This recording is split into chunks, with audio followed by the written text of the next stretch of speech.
Hello, everybody. It is Carter Richards here, and today we are going to welcome you to the new Carter Richards Talk Show, Season 1, Episode 1. How are you guys doing now? Yes, thank you. I'm local funny boy comedian. Not really a comedian, though. Carter Richards. Yeah, thank you. Thank you very much. Well, since I am in my new house, I decided to have my setup here. Here's my 50-inch TV. We're gonna play some clips on that.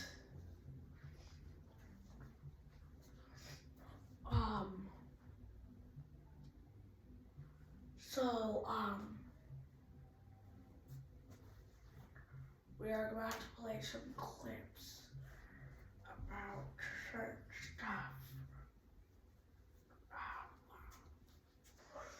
So first of all, we have to play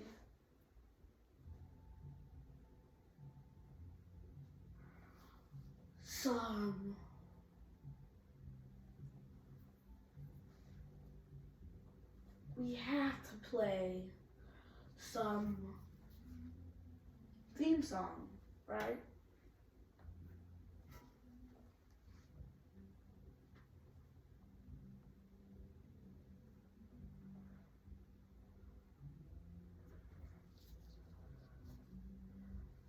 Here we go. I don't know why it says 12 hours. No, wrong one. I'm sorry, guys. I'm sorry.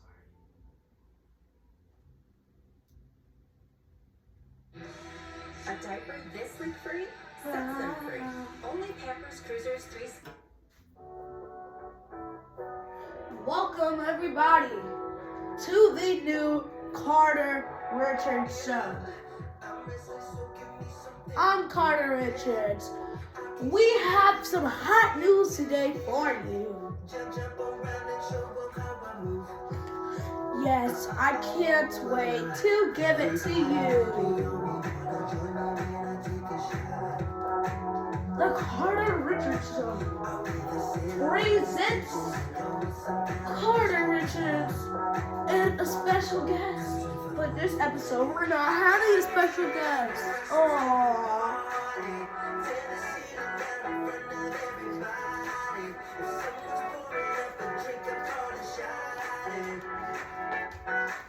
Wait for it. The Carter Richards Show. It's the show. The Carter Richards Show. The Carter Richards Show. The Carter Richards Show. The Carter Richards Show. The Carter Richards Show. The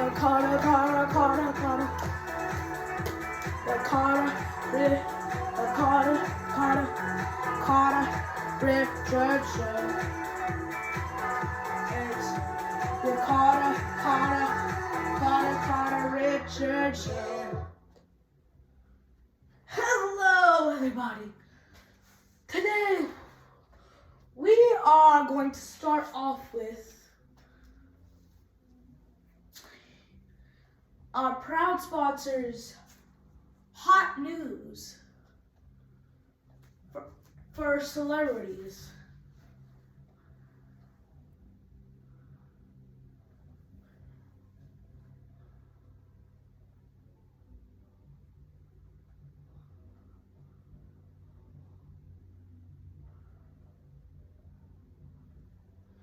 One moment. We are having some setbacks. I don't know why. I'm so sorry. That was weird. So here we go.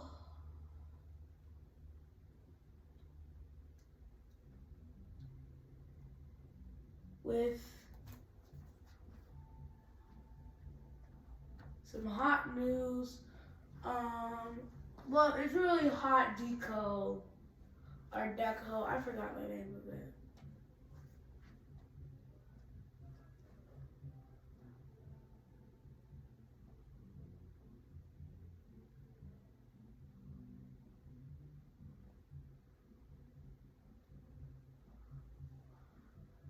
Born to be wild.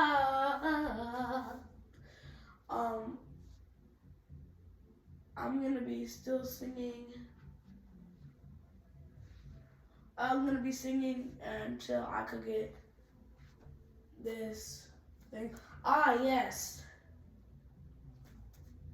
So we will have the case of we'll have a new case.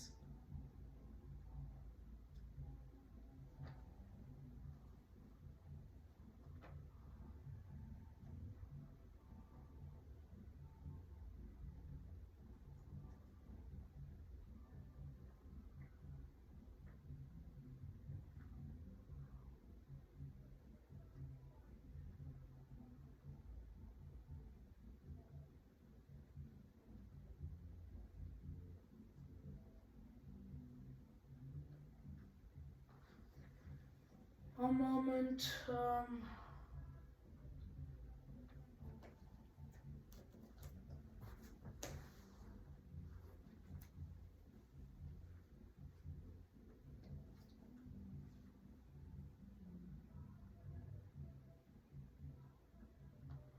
Here we go with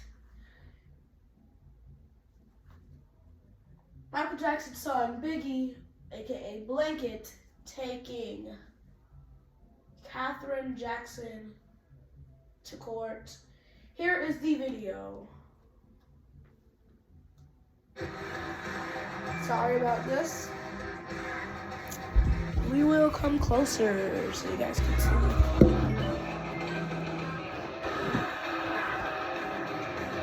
I'm sorry since my camera crew aren't here today.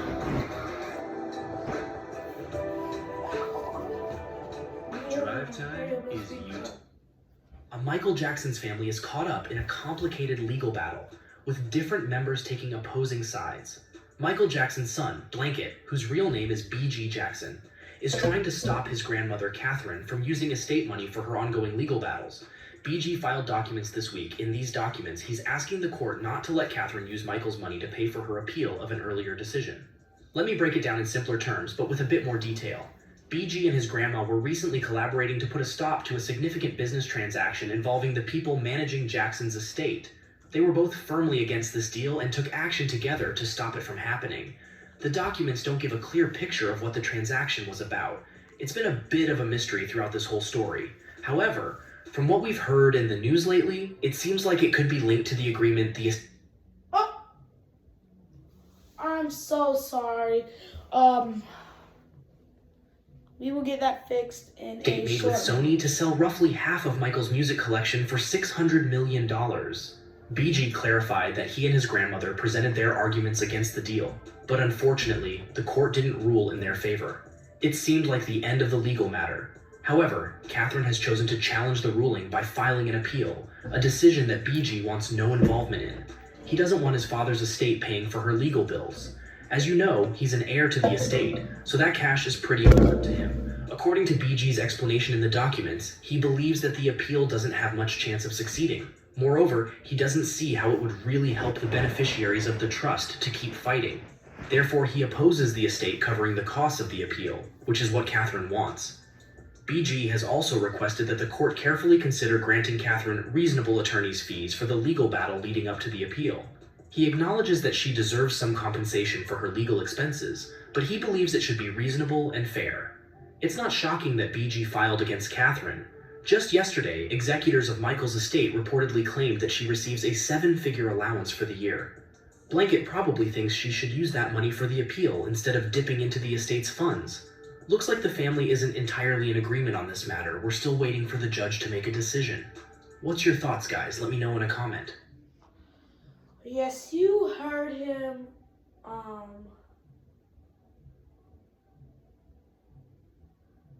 And we also have another video about this.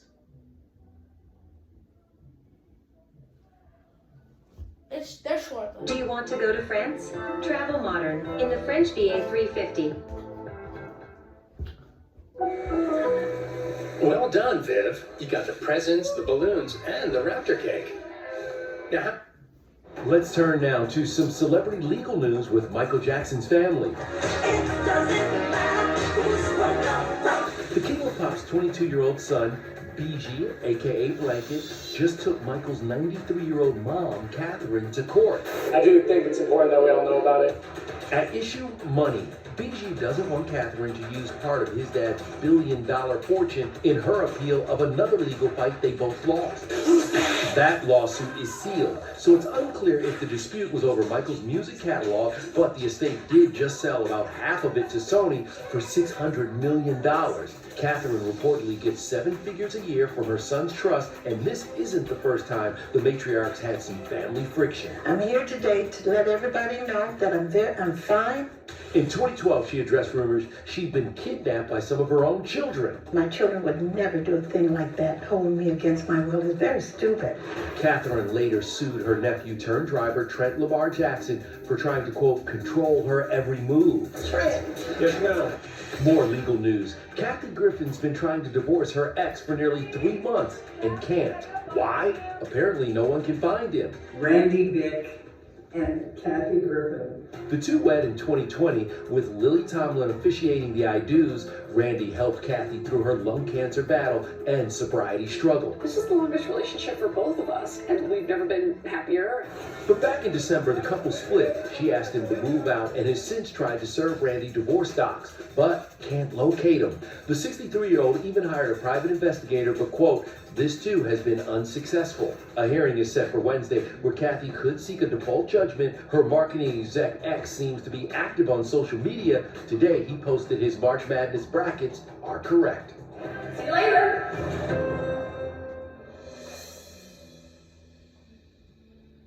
That's what Entertainment Online. So, thank them very much.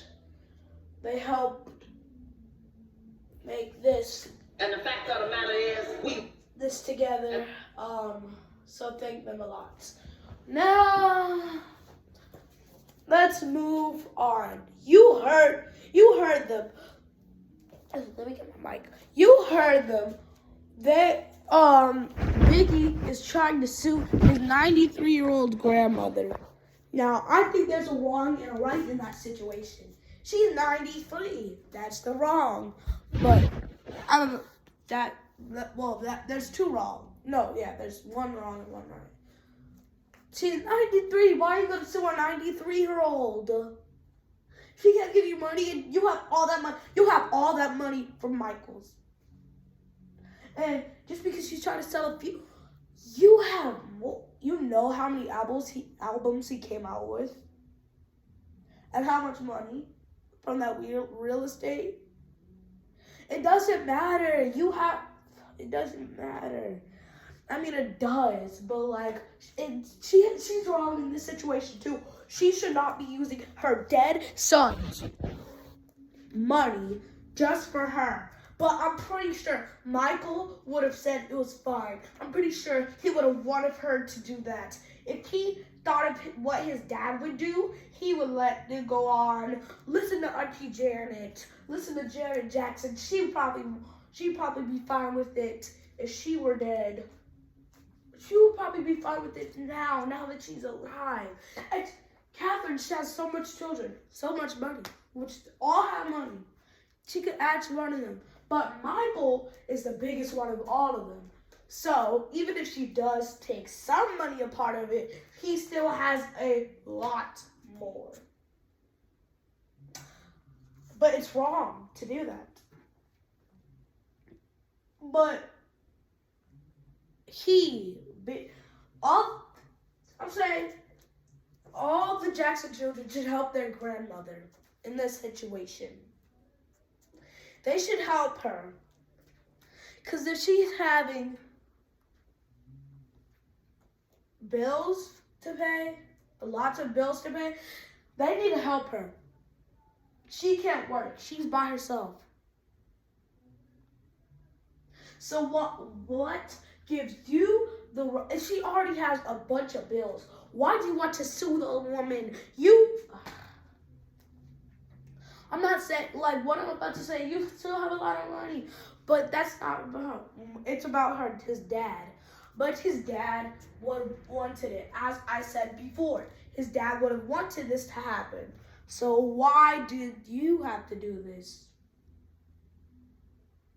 And if you look at this, BG Jackson, your dad would have wanted this. I'm not getting mad at you, but your dad would have wanted her to take some of his money for her own bills. He's done a lot for his family. He's done a lot. So BG, just consider of helping her at least. Please. And yeah. I'm not trying to do an argumentative text. I already did my essay last week. I'm not trying to do not last week. I already did my argumentative text last month. I don't want to do another one. I'm not doing it. Okay, let's keep going on. Oh yeah, anyways.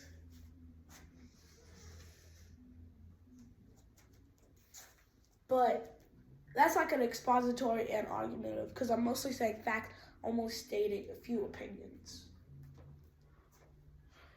Yes. It is crazy.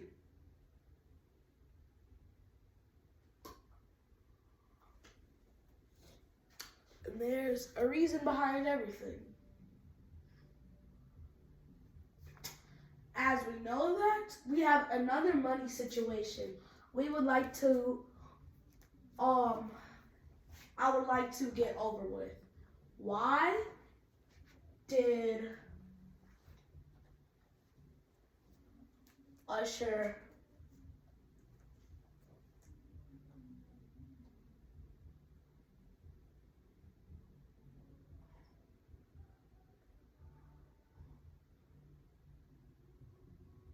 not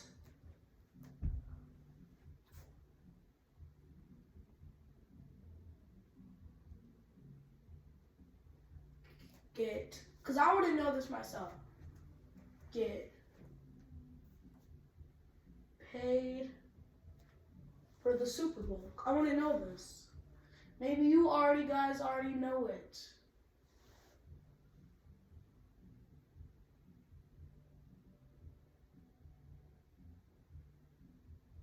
Tashi Duncan.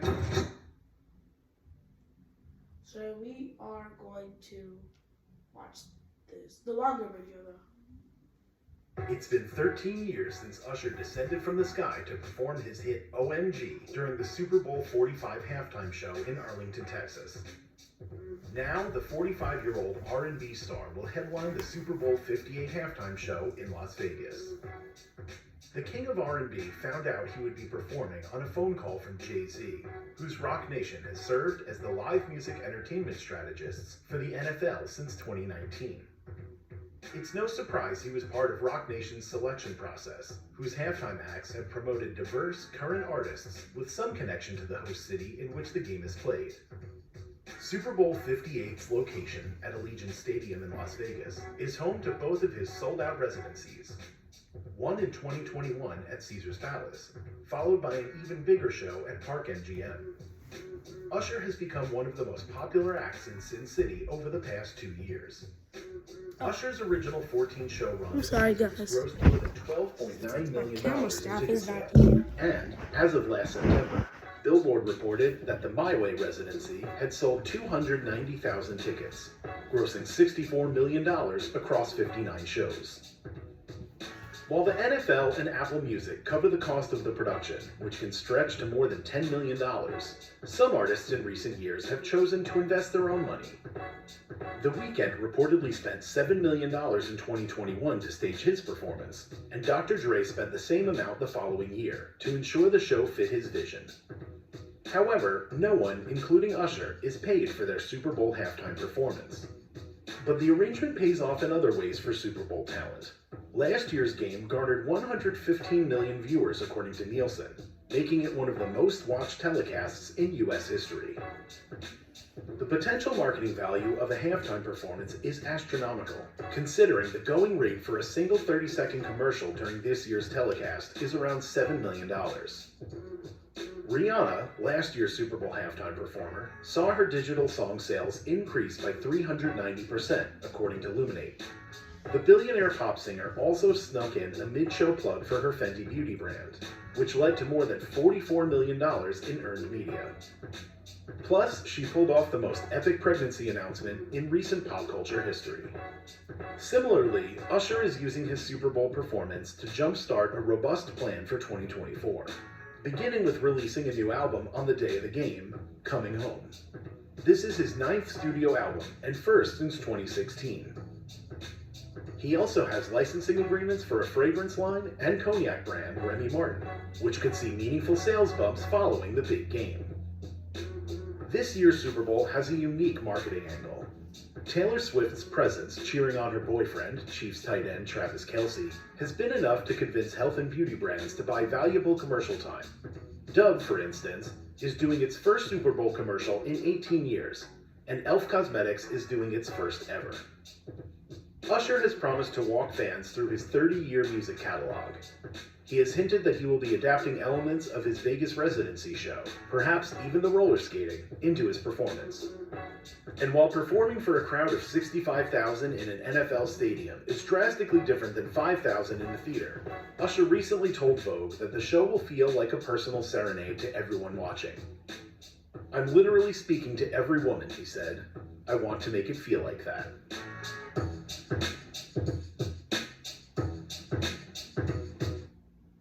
Well, you heard it, folks, so I don't really have to explain anything. Yeah, but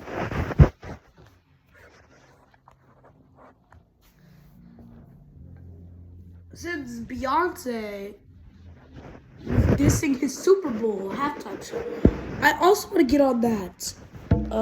I would watch it by myself, but who cares? It's a talk show. It's a talk show. We're supposed to talk. Let's do this. Let's go. Beyonce dissing. Let's go. When we're on the move and hunger for a big night, Checkers delivers the flavor with the new 2 for $4. Idea for the mission is to find a way to be the first artist to have 15 minutes on the Super Bowl. You know about the 13. Yeah, I know. Will you get 15? Well, if you think about the commercials and if you leave it there as well. The 2024 Super Bowl has stirred up quite the commotion, especially between Beyonce and Usher. Rumors are circulating that Usher is feeling slighted by Beyonce's timing of announcing her new album during the Super Bowl. Despite his stellar performance that broke records for viewership, he feels overshadowed by Beyonce's album Reveal. I really felt like we were friends. She made us enemies in a way that I couldn't. It seems he's been throwing some serious shade her way, believing she should have let him bask in his moment without stealing the spotlight. Perhaps this is why Usher decided to leak news of his wedding, aiming to redirect attention back to himself instead of Beyonce. It appears there's some tension brewing as Usher feels a certain kind of way about Beyonce dropping news of her new album during the Super Bowl. He believes she stole the spotlight from him on a night meant to showcase his talent. I just want to apologize to Usher because it was supposed to be your night, but Beyonce came and said, Despite being hailed as the headliner since November, with high expectations due to his track record of stellar performances, Usher's anticipation was palpable. His Vegas residency, which saw sold-out shows night after night, only added to the anticipation. And when he hit the stage, he delivered, breaking records for the most watched Super Bowl halftime show.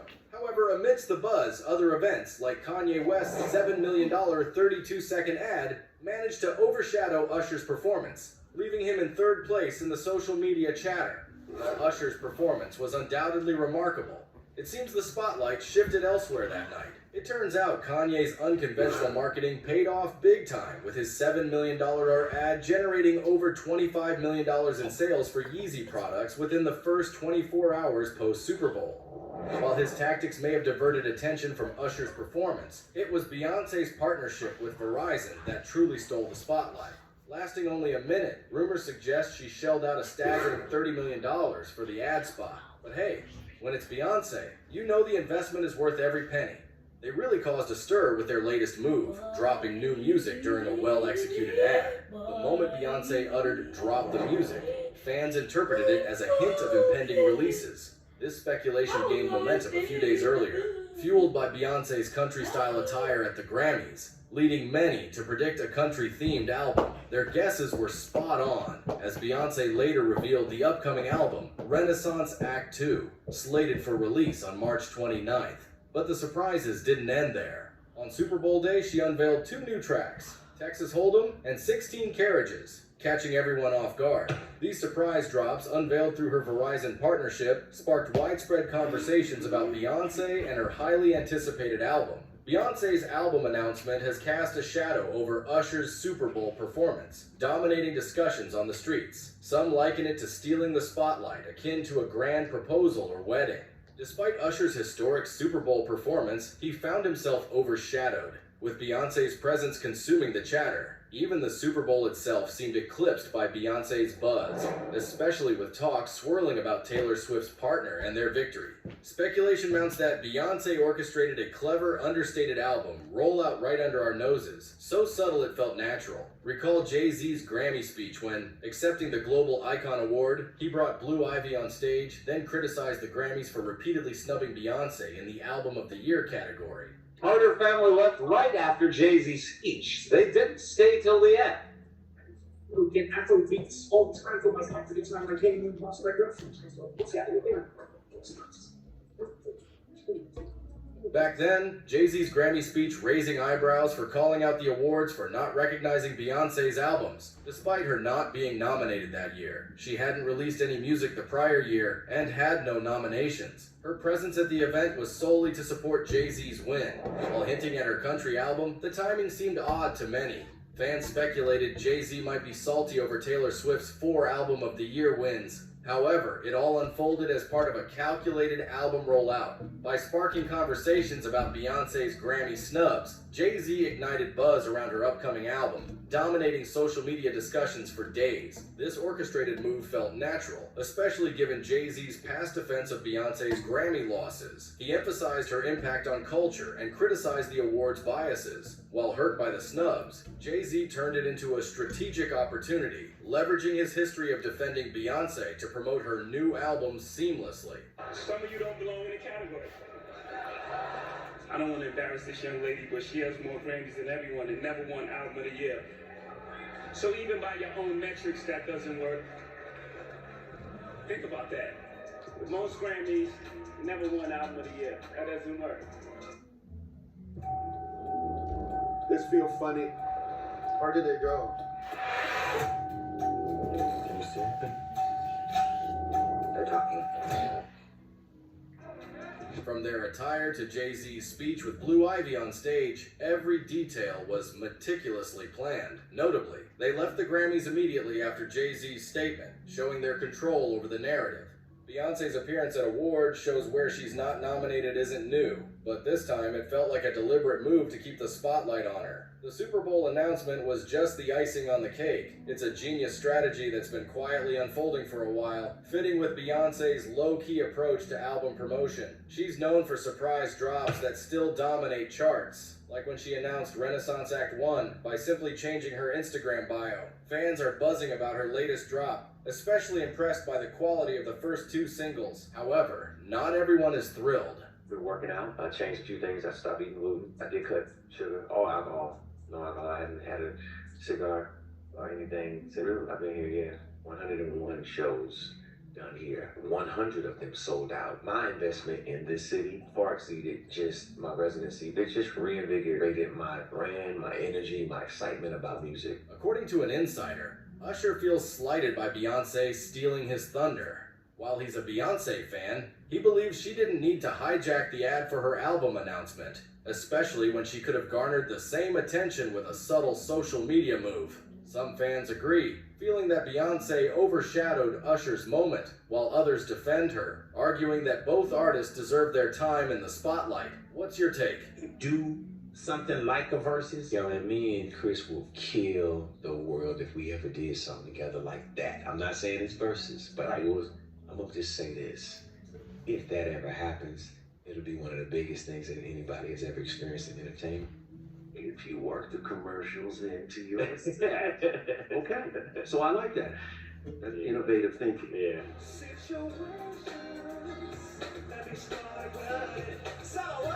As he continued to captivate the audience with hits like Superstar and Love in This Club, Alicia Keys made a stunning appearance, seated at a custom piano, delivering a soulful rendition of her single, If I Ain't Got You.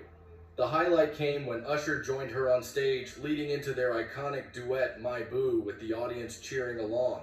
United once again, the duo tapped into the same chemistry they shared back in 2004, when the songstress graced the chart-topping hit. Keys made a striking appearance on the field, clad in an all-red ensemble by Dolce & Gabbana. As they strolled down the runway, they belted out the chorus with the crowd enthusiastically singing along. Did Beyoncé steal the moment, or is Usher overreacting? Share your thoughts below, and don't forget to check out the next video. Well, yes, you heard it, folks. So I'm not trying to be funny here. I honestly don't want to talk after that. Well, anyways, I didn't want to have to come to this, even though I was expecting it to come to this. Why did I say that? I don't know. I was expecting this to come. So let's just do it, because we have to end this.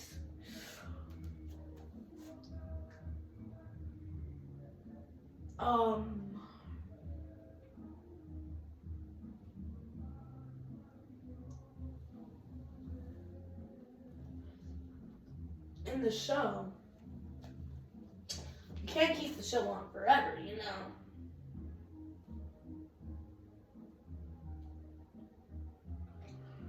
We can't keep going forever, like, you know what I mean. Last night, I made a wish. On a star. And the star answered.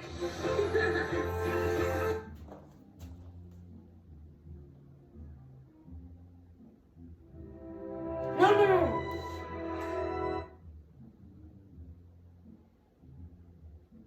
I'm so caught up, got feeling caught up.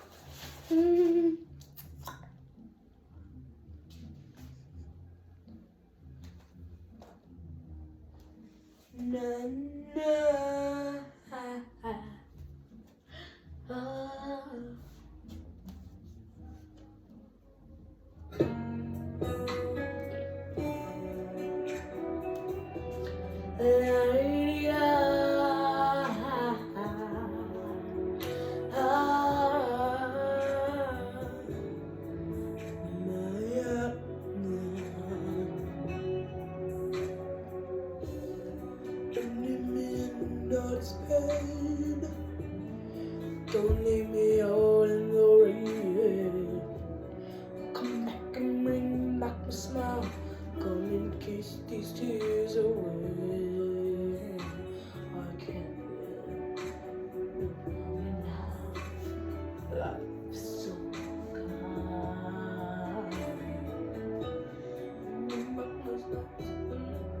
Inside me, unbreak my heart. Say you love me again. Undo this hurt you caused when you walked out the door and walked out of my life. Uncry these tears. I cry so many nights. Unbreak my heart.